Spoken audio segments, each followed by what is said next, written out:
Okay, guys, welcome again to the latter part of Chapter 4. We're still doing bioenergetics.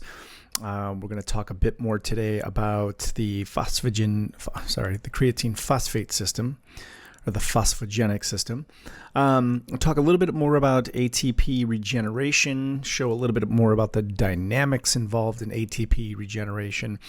And we're going to start with intermittent exercise or discontinuous exercise, right? So when we are looking at intermittent exercise, we are looking at exercise that is start-go, okay, or start-rest. And that rest is really important. So some of the sports that might be involved in intermittent exercise or discontinuous exercise would be sports like baseball or basketball or soccer or tennis, right? These are sports where there could be high intensity output followed by a decreased intensity or a break, or there could be a period of rest or standing still. So if you think about baseball players, when they're waiting for somebody to hit the ball, they're all just kind of standing there resting. And then they have to break out of that rest and produce a lot of force and get to the ball and throw it, and then they rest again. So that type of exercise is what we're going to talk about right now, because while they're resting, what they're doing is basically repaying the currency or repaying back the energy that they just used. So we're gonna talk about that today, about how to regenerate some of that ATP. We're going to focus more on the phosphagen system at first, and then we're going to get into a little bit of glycolysis and then a little bit of beta oxidation, because those are the chapters that are coming down the pipe, and we're going to go pretty deep into those pathways. So let me introduce you to what I have here on the left-hand side. This is just a graph that shows you what fuel is being utilized at what percent of your VO2 max. Okay, so on the left-hand side here, we can see contribution. So where is the energy coming from? And then here on the bottom, we can see intensity of the VO2 max. So at 25% of your VO2 max, which is very, very low intensity exercise, you can see that we are using primarily muscle triacylglycerols or muscle triglycerides and free fatty acids. All right, so that is the predominant fuel that we are utilizing there. Okay, now what's interesting about fuel utilization is we can also tell a lot about what the muscle is, how the muscle is being activated. So if we go back to what we were talking about on bioenergetics lecture 4A, we would know that since the fuel being used here is fat, right? Fat that's already in the cell, and fat that is leaving the adipose tissue and getting delivered into the bloodstream, we can assume that the fiber that is going to be activated in this type of exercise is a type 1 fiber, right? And we know that because it is rich with mitochondria. It is an oxidative fiber, and we are utilizing fuel that is going to be used through that in that mitochondria. Now, as we move into more moderate exercise, right, 65% of VO2 max, you can see that the fuel selection changes a little bit. So we can say that with an increase in intensity, we change the fuel needs and the fuel use. And intensity of exercise seems to recruit glucose. And we can see that by two things here. So let me go pink because I want to highlight this, right? So we can see that blood glucose delivery increases, right? So it was very little here. Now we can see that there's a slight increase in blood glucose delivery, but this is the big telling sign here, is this gray area, which is indicating that with an increase in intensity of exercise, we start to use more stored muscle glycogen. Okay, glycogen is a form of glucose. Therefore, we are now getting into glycolytic pathways. So an increase in intensity requires more glucose. And that makes sense because intensity is going to recruit type 2 muscle fibers, right? So I'm going to say 2 here and 2 here, right? As something becomes more intense, we're going to require more of those type 2A and type 2X fibers. And that's indicated by both the fuel that's being used, right, and the increase in intensity.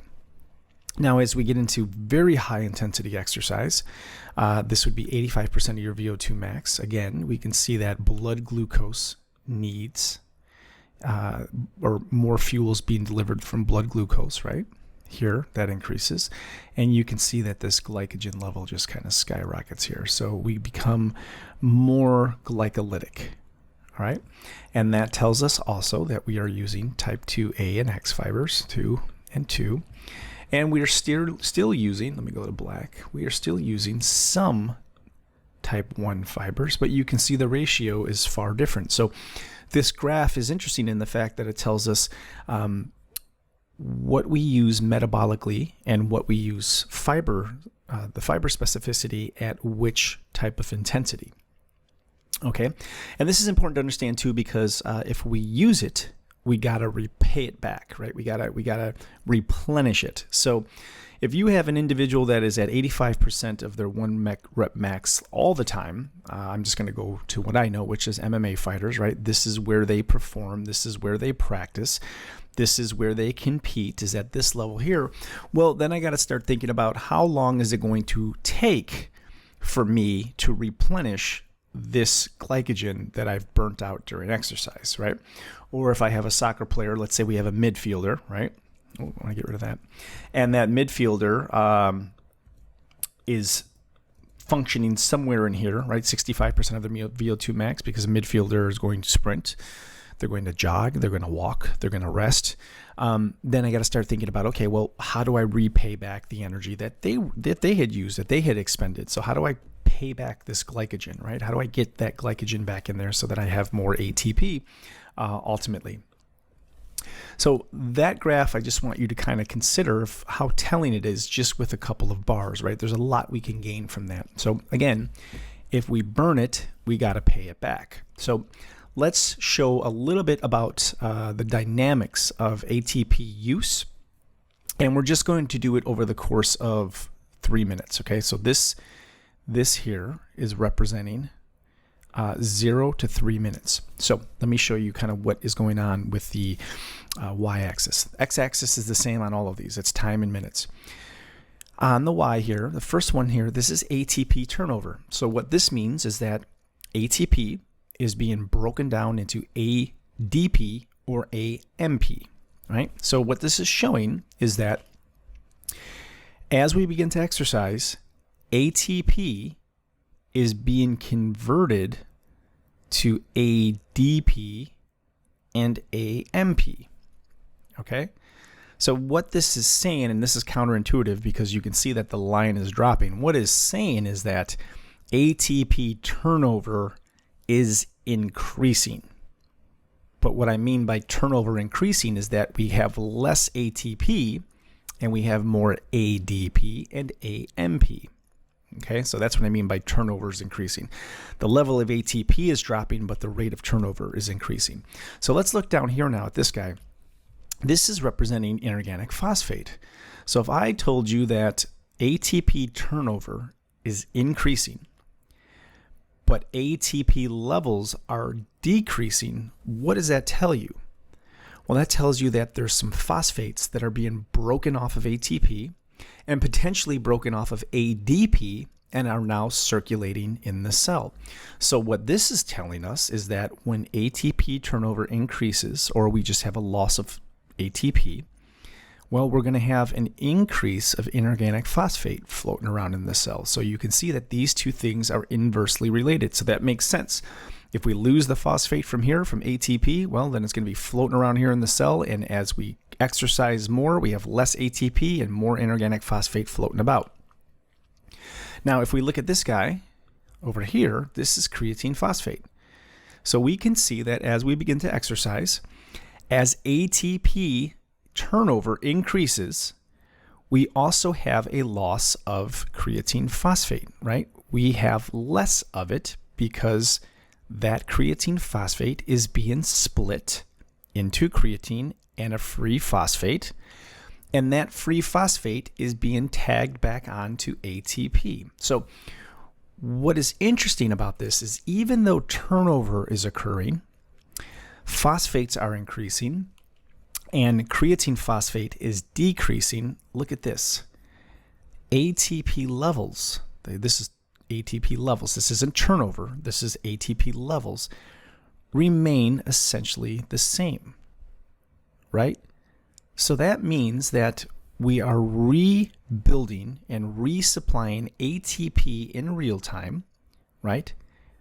Usually through this guy here, in order to maintain exercise over the course of 0 to 3 minutes. Now you can see it begins to drop, right? So that's just saying that this ATP PC system, right, which is kind of like, we'll say that it just ends here, right? Because we don't know what intensity this person's working out at, so we're just going to assume that it ends here. So that means that after this, we now start to move into glycolytic pathways, right? So that means from here on, we are going to start to move into glycolytic pathways, okay? So this graph in total is just demonstrating the dynamics of ATP, inorganic phosphate, and creatine phosphate. And even though there's a loss of creatine phosphate, there's a decrease, there's a decrease of ATP, and there's an increase of inorganic phosphate. These three things working together are helping to maintain ATP levels. All right, and we'll come back to this. Oops, I didn't want to do that. I'll do a bunch of different examples where I come back to this just to make sure that it makes sense. Okay, and you know, we're starting to get further along in the semester now, so I want to introduce more tricky graphs for you guys. Okay, I want to introduce some things that are harder to interpret. You can't just look at it and be like, oh, this makes perfect sense, right? So this is a tricky graph, and what's important to take away from this graph is that when we use it, we have to repay it back. Okay, so let's look at recovery of ATP. All right, and again, we're going to focus on that PCR system. So the PCR, okay, the phosphocreatine is going to be rapidly resynthesized. All right, so when we do intermittent exercise, or we do discontinuous exercise, right, which I was talking about here, right, that would be this, like hard on and then off, we're going to take a 1-to-3 ratio consideration when we rest, right? So if we sprint for 10 seconds, we rest for 30 seconds. If we sprint for 20 seconds, we rest for 60 seconds. If we sprint for, 30 seconds, we're going to rest for 90 seconds, right? So that 1-to-3 ratio is important because during that 3 ratio portion of it, we are going to be regenerating PCR and ATP. So if you look here, it's telling us basically that we are going to resynthesize 50% of our phosphocreatine 30 seconds after recovery. All right, so if I rest for 30 seconds, 50% of that PCR is back. If I rest for 2 minutes, 90% of that phosphocreatine has been returned. Okay, and it's important to bring this picture back in because this is what we talked about in lecture 4A. This is showing us a reaction of regenerating ATP, right? So if we look at this pathway here, right? Creatine phosphate plus ADP plus a hydrogen equals ATP and creatine, right? And that's kind of what is happening here, right? ADP, right? We got levels of ADP because ATP turnover is increasing. So ADP levels are rising while ATP levels are decreasing. Inorganic phosphate is present and it's elevating. And creatine phosphate is beginning to drop because creatine phosphate is donating that phosphate to declining levels of ATP, which is ADP, right? Creatine phosphate is donating that phosphate to ADP, which has helped maintaining total ATP levels. All right, so let's go back to this slide again. So creatine phosphate, ADP, is creating ATP. Now we also have this other reaction occurring, right? If we go back to this slide here, right, ATP is decreasing, turnover is increasing, which means there's a lot of ADP here, right? higher levels of ADP. So now we have this reaction occurring simultaneously as well. ADP, adenylate kinase is creating ATP and AMP. So if we go back here, we can see that some of that ATP is being created by that reaction, right? So we have creatine phosphate, we have that adenylate kinase making taking 2 ADPs and turning it into ATP, right? So there's several energy systems that are kind of creating ATP while it's being broken down. And with the replenish stage, okay, at rest, we're going to have replenishment of both creatine phosphate, right? We got to pay that system back, and ATP, we got to pay that system back, right? We got to pay those two systems back during rest. So while we're generating ATP at rest, the reaction that is going to occur is going to be favorable in this direction. So I want you to pay attention to this. So at rest, this is the favorable reaction. We are regenerating ATP, right? And we are now going to take that phosphate and cleave it and add it back on to creatine to make creatine phosphate, right? So at rest, when we're regenerating ATP, not only are we trying to regenerate ATP, but we're also taking some of that ATP and paying back phosphocreatine, right? Or making phosphocreatine, because right now it's just creatine, right? So the reaction is favored in this direction during rest, all right? And also at rest, we could create ATP through this reaction, right? So if we're trying to regenerate ATP, we could be taking some of that ADP and we could be making ATP out of it, all right? So basically the takeaway from this is it's just to understand that all of these systems are on. They're all helping create ATP. When we have ATP, we got to repay back creatine phosphate because we borrowed from it, right? So we need to pay back the currency we used. And one of the ways we're going to do that is by restoring ATP, taking that ATP and regenerating creatine phosphate so that after 30 seconds, you have 50% of that creatine phosphate back, or after 90 seconds, you have 90% of that creatine phosphate back. So that is how we pay it back. It is regenerating during rest. Okay, and this is kind of cool too because this is going to show you some more dynamics that will show you kind of how ATP and phosphocreatine and creatine kinase are regenerated. And for some reason, I have this pinwheel of death here, and the computer is just being. There we go. Okay, so we have 3 different stages of exercise here. All right, so this is done through mass spec.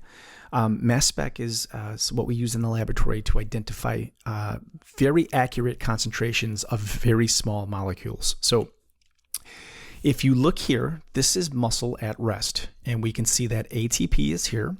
And I want you to pay attention to, let's just do this. I want you to pay attention to this, and this, because this is basically saying that at rest, there's a certain concentration of ATP in the cell. Now, if we look at creatine phosphate, that's right here. And I want you to notice this crest here. Look at how high creatine phosphate is versus ATP. So there's a really robust concentration of it. So at rest, we have high levels of ATP, high levels of creatine phosphate. And then if we look here at this guy, this is inorganic phosphate, we have very low levels. Why do we have low levels? Well, because it's tagged on here and it's tagged on here. Right? That's why we have low free levels of inorganic phosphate, because they're being used. That's why the phosphate system is so remarkable, because it's just a really efficient system where this product floating freely in the cell has to be tagged on to a molecule that wants to produce energy. So now, when we begin to exercise, this is intense exercise, look at these ATP levels. Look at here, and look at here. There's really not much difference between rest and intense exercise, which tells us that these levels are being maintained. How are they being maintained? Well, let's look back at our friend creatine phosphate. Look at where it was before and look at where it is now. Okay, so creatine phosphate is doing a wonderful job of maintaining ATP, even though ATP turnover is happening, right? So let's go back here. ATP turnover is happening. Inorganic phosphate is increasing. creatine phosphate levels are dropping, but ATP levels are being maintained, right? So this is basically telling the exact same story. We can see that same story here. ATP levels are being maintained. Okay, we know ATP turnover is happening. Creatine phosphate levels are dropping, and look at here now at inorganic phosphate. Well, it would make sense that inorganic phosphate is now increasing, right? So look at this level and look at this level. I don't know what that is. I'm going to keep pushing forward because I have no idea what that is. So just enjoy the music. Now, if we move to the next slide, or the next line here, the next mass spec results, we can see that exhaustion, even at exhaustion, look at the ATP levels, right? Very similar to what we saw over here. However, if we look at creatine phosphate, it doesn't exist anymore, right? So it started here, went to here, and then it's non-existent. And then if we look at inorganic phosphate, look at this, non-existent here. Here we get a spike, and then look at how robust it is here. Okay? And that's no different than what I just showed you here. We have a rise in inorganic phosphate, decrease in creatine kinase, and ATP levels are being maintained. All right? Now, here is the interesting part. At rest, let me get rid of this. Okay? Let me get rid of this here. Okay. When we start to exercise, we go in this direction. All right? We are burning that energy with exercise. And we can see the byproducts of that. We can see that creatine phosphate is gone, inorganic phosphate is high. Now, when we rest, right? Let's say this is a 10-second sprint. So from here to here is a 10-second sprint. Then we rest for 30 seconds. What's going to happen is the reverse reaction. All right? We will see that this high level of inorganic phosphate will be tagged back on to creatine phosphate, right? So we'll see a rise in creatine phosphate. Let's say this is 30 seconds. Let's say this is 90 seconds, right? As we start tagging that phosphate back to the system, you'll notice that we go from this very high level to a moderate level to a non-existent level. Okay? So it goes reverse. At rest, the phosphate levels drop, they get tagged back onto creatine phosphate, and they help regenerate ATP. So this is what is occurring at rest. So at exercise, we go in this direction, and at rest, we go in this direction. So please pay attention to the dynamics of creatine phosphate. Please pay attention to the dynamics of inorganic phosphate. Please pay attention to ATP levels. They're staying the same, but it's because creatine phosphate is helping to keep those levels up during exercise. And during rest, this high level of phosphate floating around in the cell is going to be tagged back onto ADP and to creatine phosphate, so that when we go to sprint again, we are now at this level, right? Low PI, high creatine phosphate, high ATP, okay? And if we want to look at the pH of the skeletal muscle in this condition, you'll notice that at rest, it's at 7.01. At exercise, intense exercise is at 6.74. And then when we get to exhaustion, it's at 6.18. So we see a decrease in pH of the contracting skeletal muscle. Why is that? Why is the muscle decreasing pH? Well, let's go back here, and this will tell us.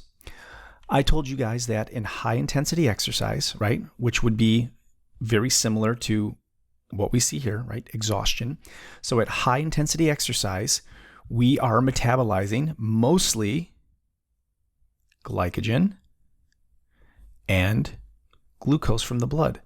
So what does that mean? Well, glycogen and glucose are going to enter glycolysis. They're going to be broken down into pyruvate, And since high intensity exercise is primarily anaerobic, well, that means that when pyruvate gets converted to lactate, we're going to have a lot of hydrogen ions floating around.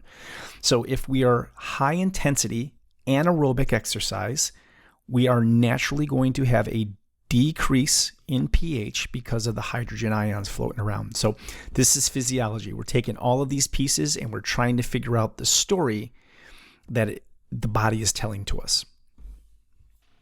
So here on the next slide, I have a schematic that is showing basically how creatine is created or synthesized and how it makes its way from either the diet, right? Because we get creatine from our diet, and we can also use creatine supplementation.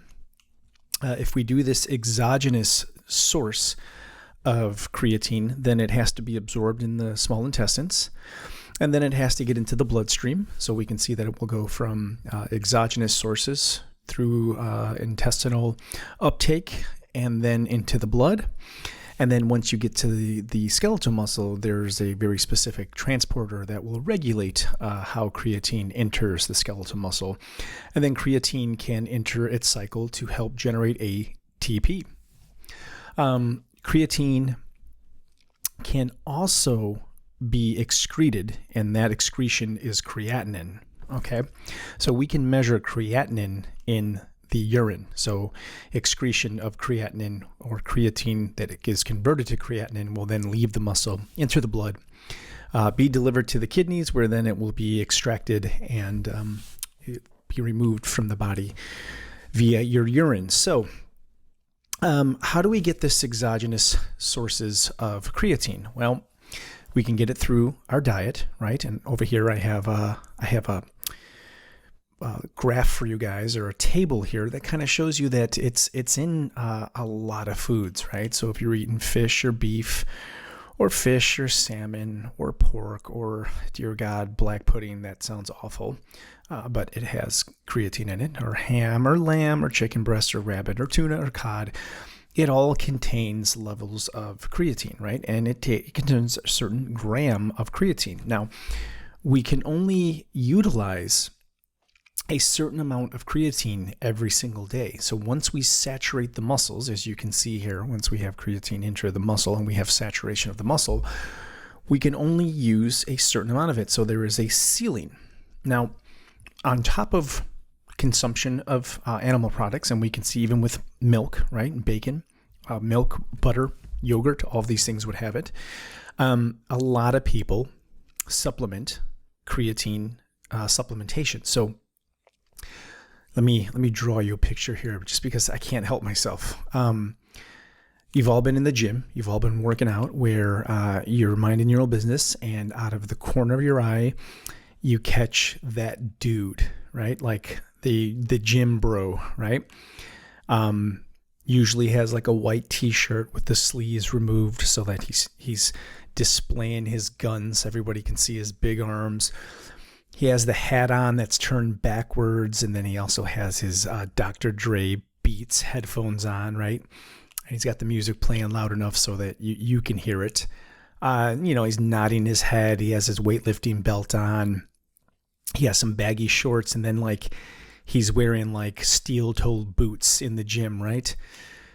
And it's the dude that's, grunting and putting on a big spectacle, and everyone, oh, look at me, right? He's always looking in the mirror and puffing his chest. And, well, the reason I'm picking on that guy is because that guy, after he lays down and he wails on his pecs and does a couple of bench presses and grunts so everybody can hear him, he'll stand up and look in the mirror, and then he'll go and pick up one of those jugs of water, right? Like those 2-gallon jugs of water.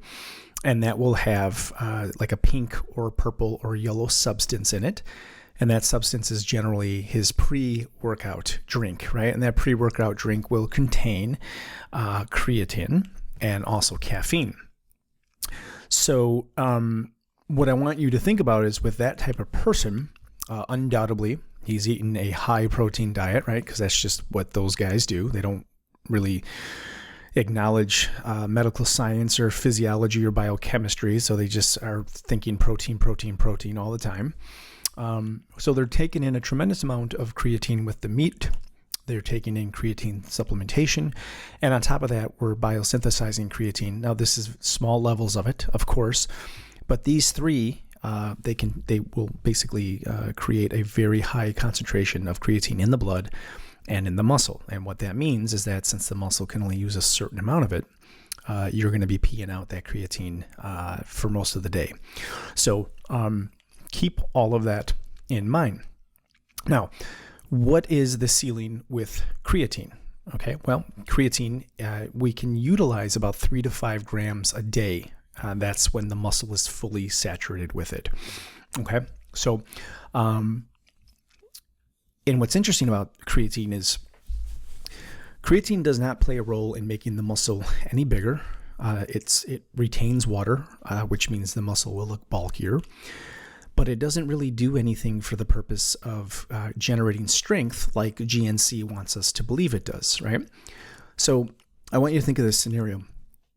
Creatine should be used by athletes, okay? So runners, sprinters, soccer players, basketball players. Why is that? Well, because these athletes, when they do exercise, they are on and off, okay? They're stopping, they're going. They're inactive, they're active. So the additional level of creatine would help bind with phosphate that is circulating in the cell and create creatine phosphate. So why is this product so heavily marketed for weightlifters? Well, it just is. That's what the marketers want to do. They want to go after those people that have no scientific background, and they sell their product like crazy. So let me tell you why I think this is foolish. When somebody lays down and they bench press and they do heavy weight, what is the amount of time rest that they generally engage in after a set? Well, most textbooks will say take 60 to 90 minutes between sets. So that's a really interesting time frame for me. And as a scientist, I think about, let me go back here to my previous statement that I made right here. If we rest for 30 seconds, we're getting 50% of our creatine phosphate resynthesized. If we rest for 90 seconds, or 2 minutes, we get 90% of our creatine phosphate resynthesized. So my question is, if you're taking that rest period anyways, and you're resting for 60 to 90 minutes, so you could even rest 2 minutes, depending on how heavy the weight is, what is the point of consuming supplemental creatine when you're already getting it through your diet, you're doing the biosynthesis of it, and you're regenerating creatine phosphate just by resting, right? So that's a question I'm going to pose to you guys, and I want you to kind of think about. And that is my bit on creatine. So now let's move on to the next one. So we're going to be talking a little bit about muscle fiber specificity. This is nothing new to you guys. You know that when we are doing low-grade exercise, preferentially low, non-intensive exercise is going to favor type 1 fibers, right? Those fibers have a high capacity of oxidative phosphorylation, and it also has a high level of mitochondria. So let's go back to this first slide here, and we can kind of prove this point here. Let me get rid of this, right? So if we look at low intensity exercise, as you see right here, 25% of your VO2 max, and we look at the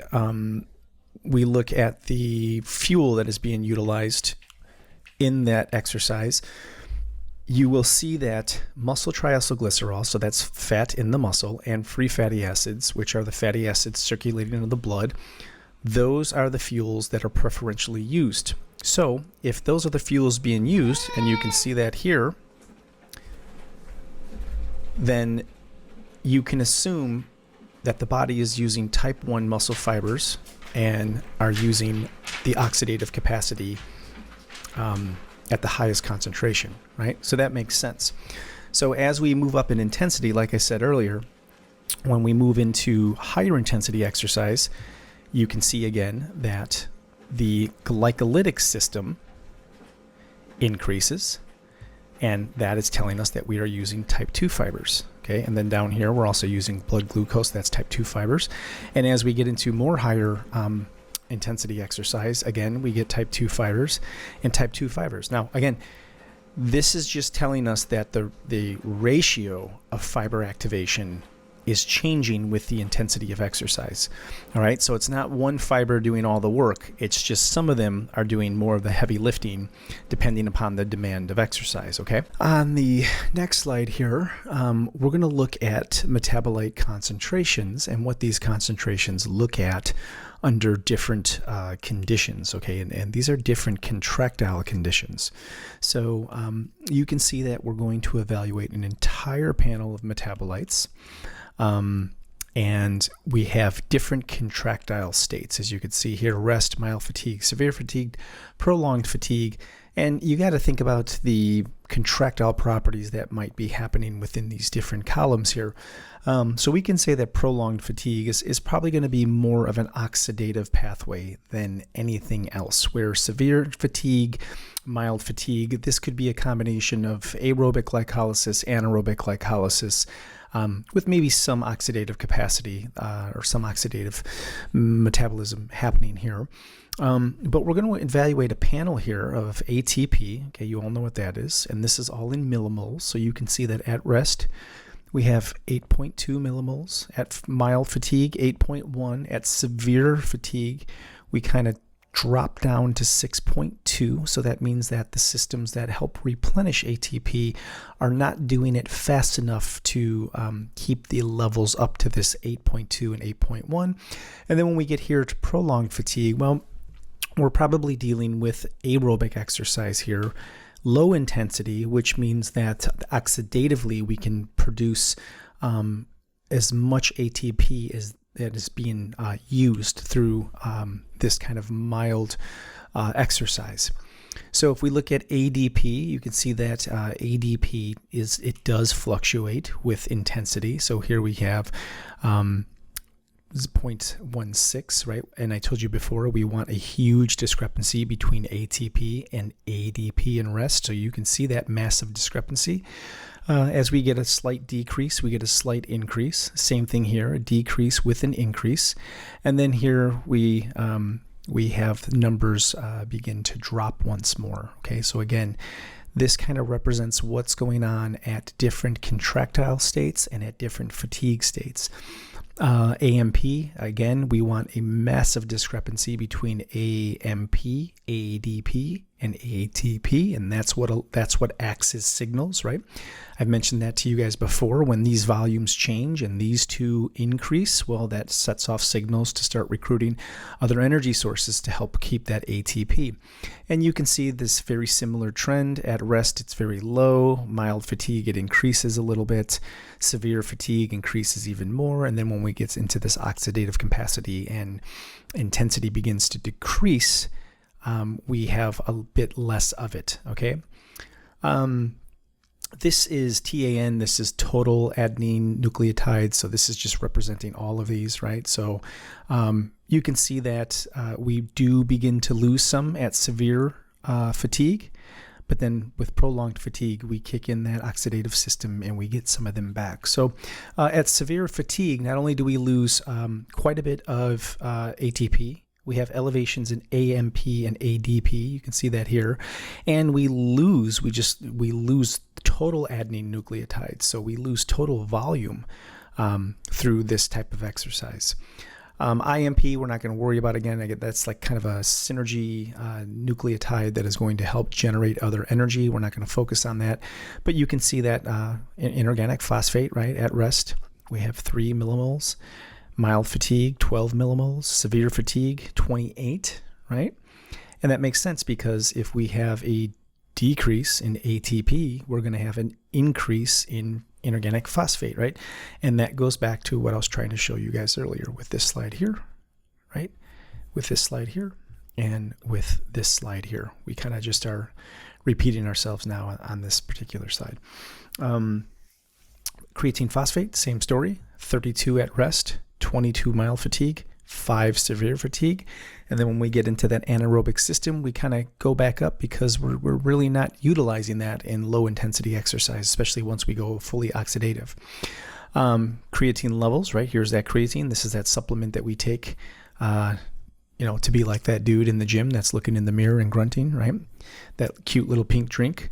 You can see that free creatine will increase with exercise intensity because it is giving up its phosphate. So here it's low, here it's high because it's giving up its creatine phosphate, or it's giving up its phosphate. So the free creatine levels increase. Here again, it goes up even more because we're giving up more of that phosphate. So free creatine levels increase. And then as we get into oxidative prolonged fatigue, this would be like marathon runners, right? It goes back down. All right. So it shows you the different pathways and where these metabolites rest in these different pathways. Lactate, same story, totally makes sense, right? At rest, we have low lactate levels. As we increase intensity, lactate levels rise. Also, hydrogen ions rise. If we're doing a marathon and we're doing very low intensity exercise that is continuous, and we are utilizing type 1 fibers, we're going to generate very low lactate. We're still generating some of it, right? But very low levels of it. You can see again the pH story. We talked about this, right? pH is going to start decreasing with high intensity exercise because that pyruvate is getting turned into lactate, right?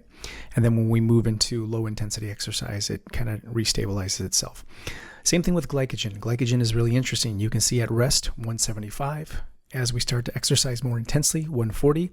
Severe fatigue, 80. And then glycogen is still used by runners. So that is the one metabolite that doesn't really follow the pattern of the rest of these guys here. So again, this is just kind of showing you what these nucleotides and what these metabolites are doing at different stages of exercise. And just to kind of drive that home, we can see here that, and I'm just putting this in here to show you that this is what we are going to start looking into with this course, right?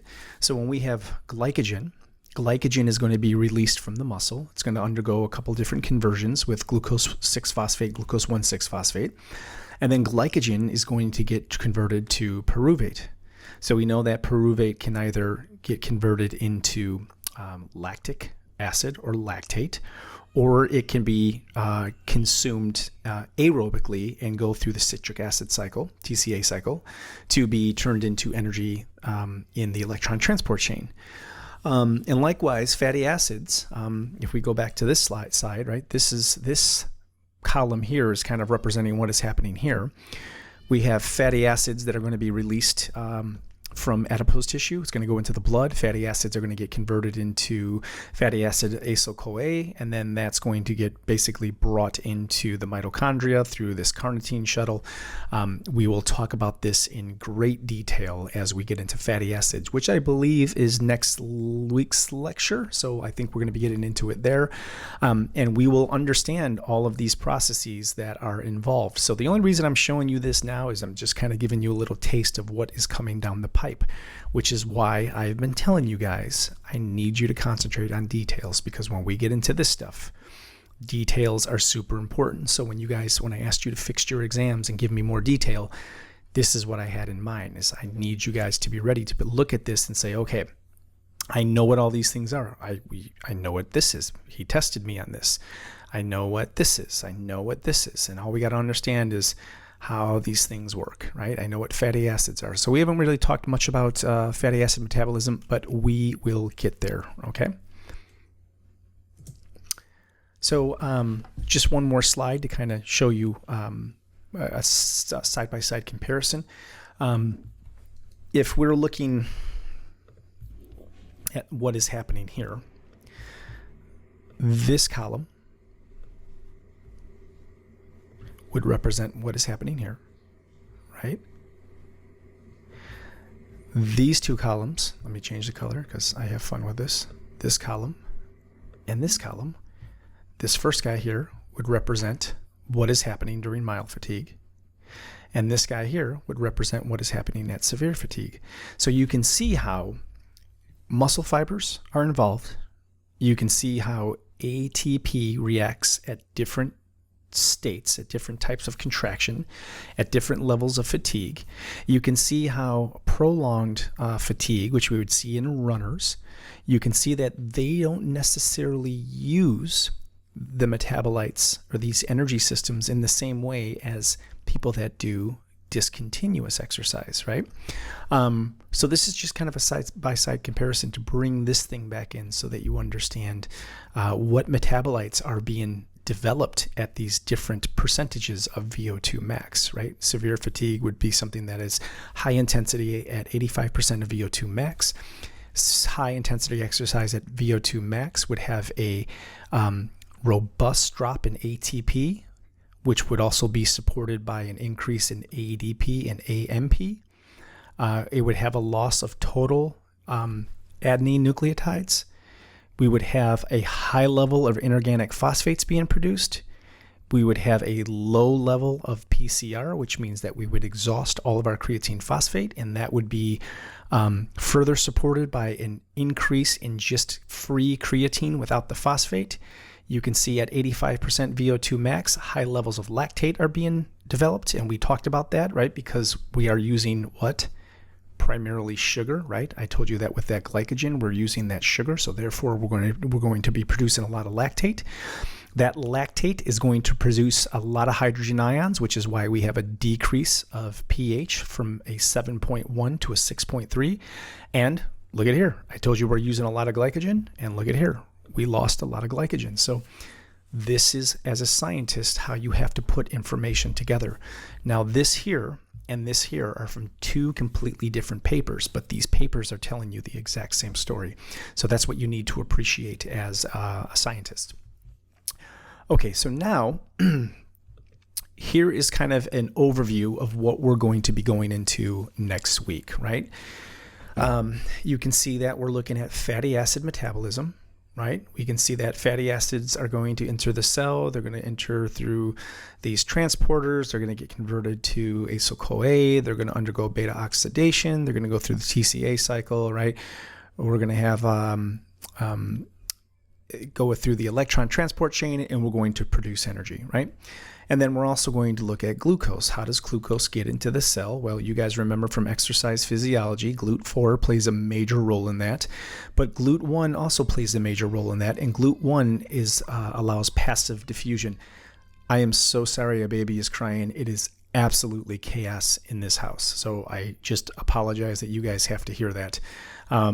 So this is just kind of an overview of what we're going to get into. So I'm just kind of presenting this because this is now going to correlate with this, okay?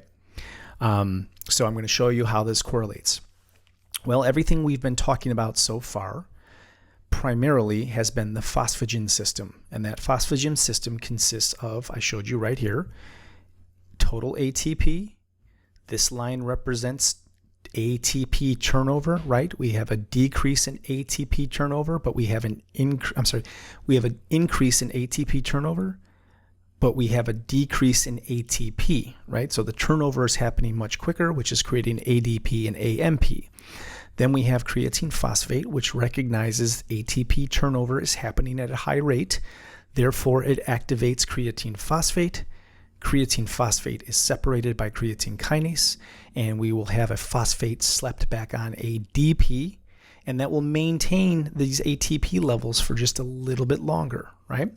And then we're going to get into the glycolytic system, right? So the glycolysis. So we'll go back really quick, all right? That is this guy here. We are looking at glycogen. We are looking at glucose, glucose 6-phosphate, glucose 1-phosphate, which I mentioned earlier. We're looking at how ATP is developed in this pathway, looking at how these energy transporters are generated in this pathway, looking at pyruvate. That pyruvate can go to lactate by lactate dehydrogenase, right? So we're also going to look at these two systems in quite a bit of detail.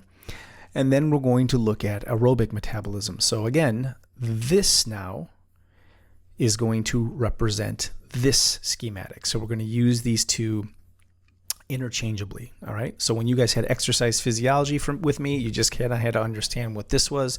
But now we're going to get into the nitty gritty of metabolism. Okay. So just really quickly, glycolysis, you guys know what this is. This is just my segue to next week's lecture. So we know that this occurs in the cytosol of the cell, or if we're talking about skeletal muscle, we're talking about the sarcoplasm, right, of the cell, not the cytosol. We know that this fuel can be metabolized aerobically or anaerobically. So let's just go back and refresh your memory, right? Let me get out my cute little highlighter. Let's go pink. We know that if pyruvate goes this way, it's anaerobic. If pyruvate goes into the mitochondria, it's aerobic, right? So that kind of just reinforces that this fuel can either be metabolized aerobically or anaerobically. And it is a system that has evolved in the cell that helps keep us alive in the absence of oxygen. So this is particularly important in skeletal muscle. So you're probably saying to yourself, well, when are we absent of oxygen? Well, when we begin to exercise, we have a couple of perhaps a minute or less where there is no oxygen, or there's not enough oxygen to meet the demand of ATP production. So we have to dig into these other currencies, right, to get to that oxidative pathway. And lastly, red blood cells rely entirely on glucose. So they use 100% glucose to keep red blood cells metabolizing, keep them alive, and keep them doing their job. So just a little tidbit there. I bet you guys didn't know that red blood cells don't have mitochondria. So the sugar that we consume, it also gets used in red blood cells. So when people say, I'm on a no carbohydrate, low carbohydrate diet, you need to say, what? Well, that's pretty foolish, because most of the tissues in the body require glucose in some shape or form to help keep those systems healthy and to keep the tissue or the protein healthy. So that is why these low, no carbohydrate diets really make no sense whatsoever. But the things people will do to look skinny. Here is just a basic representation of glycolysis. You guys are aware of all this. We are going to go into this with detail. Basically, the gist here is you understand that the product from one reaction becomes the substrate for the next reaction, right? And you guys are very aware of that. You've seen glycolysis many times. You've also understand that we can have aerobic glycolysis and anaerobic glycolysis. No need to beat a dead horse with this. Plus, I just showed you that, right? So you see all this pretty stuff here? This is the stuff that we're going to get into. So this is the beauty of metabolism. And then lastly, I'm sorry about that. Lastly, we're going to look at this beta oxidation stuff. So I have this line here that is basically highlighting this orange line, right? So you can see that oxygen at the onset of exercise, it's on, it's not at zero, right? And it's always there, but its ratio begins to change as we get into different types of exercise, right? If you're a runner, ideally you want to get as quickly as you can from this non-oxidative pathway to this oxidative pathway, right? And the better shape that you're in, the faster that happens. So we'll be looking at that as well. And then this is just kind of my last piece here. And you can look at this on your slides. I don't have to spell this out for you, but we'll be looking at TCA cycle, electron transport chain, and we'll be looking at these electron carriers and the role that they play. I don't see FADH2 here, so this textbook is missing FADH2, which plays a major role in the electron transport chain at the second transmembrane protein, where those hydrogens will be taken off of FADH2 and put into that transmembrane protein. So that is all I have for you on this section. Please review these notes. Please be prepared to tell me what is happening at different contractions and different types of exercise. Please be prepared to tell me how these metabolites represent what is going on with energy in the cell.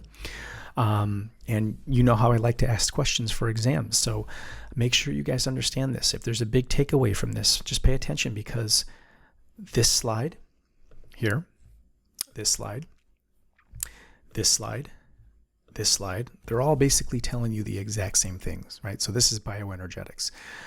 So pay attention to that. Make sure you understand what these things mean, but more importantly, make sure you understand how to explain them. So that's all I got for you guys. Take care.